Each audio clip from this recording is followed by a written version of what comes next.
Big opportunities emerging from the shadows of uncertainty. This month, we explore an ambitious trade and transportation deal that's set to open new doors across the region. Plus, we head to Egypt, where bold strategies are sparking hopes of an economic revival.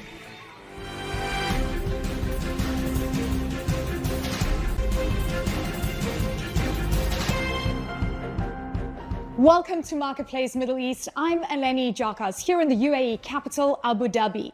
From its burgeoning tourism sector to its position as a hub for global trade, the UAE's influence is extending beyond its borders. In April, the country joined forces with Turkey, Iraq and Qatar in a landmark deal to bring forward a $17 billion project that's set to revolutionize trade and transportation. Scott McLean went to visit the site where the Development Road project is slated to be built.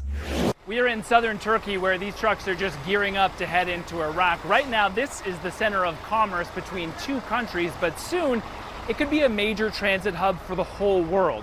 Iraq's ambitious Development Road infrastructure project aims to connect the Persian Gulf and the Mediterranean, a route that some say could one day rival the Suez Canal.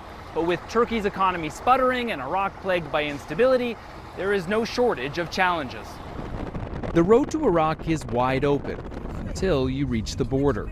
Dozens of trucks are here at any given moment waiting to cross. In the shade of two rigs, these guys have set up camp, expecting it to take up to 24 hours to clear customs.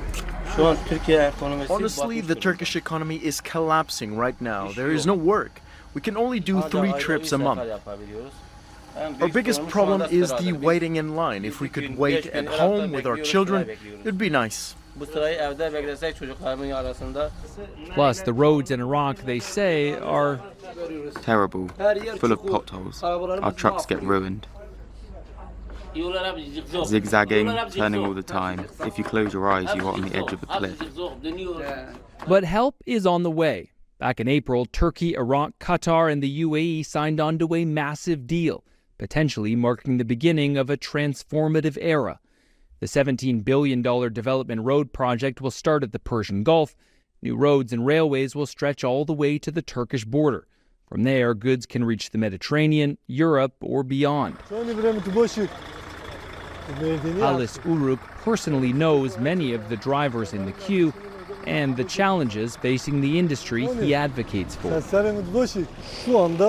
One of the big problems is that we are transporting only to northern Iraq, where we can hand the cargo to local companies who will take it from there. With the Development Road project, we will be able to transport directly to the countries we want to: UAE, Saudi Arabia, Qatar, and Kuwait. This will have a significant impact on our economy. What kind of impact would the Development Road project have on the lives of ordinary drivers? Both the transport sector and our truck drivers will be able to earn more money. They will have higher profit margins for the same distance.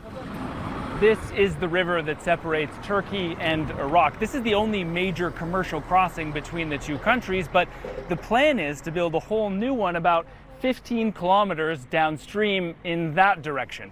In Turkey, new roads, new railways will connect it to existing transport links, but so far, the only shovels in the ground are in Iraq. On Iraq's southern coast, the pieces of a project years in the making are finally being moved into place. More than 2,000 workers are building the El Fa port, the start of the project, which, when finished, will be the biggest port in the Middle East. But there's no shortage of competition. From China's Belt and Road connecting China to Europe to the India-Middle East-Europe corridor, linking India to the Mediterranean through the UAE, Saudi Arabia, Jordan, and Israel. When you take in consideration the other projects, the length of the route, the construction costs, the bend in the roads, the mountain ranges that they pass through, you will find that they are difficult projects to implement. But Iraq is different.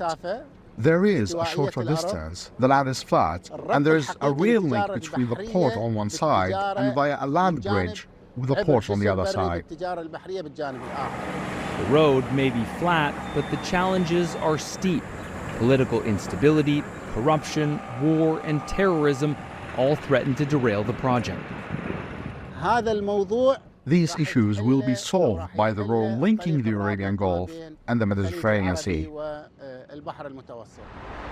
In Istanbul, the project's land link with Europe, its progress is being watched closely.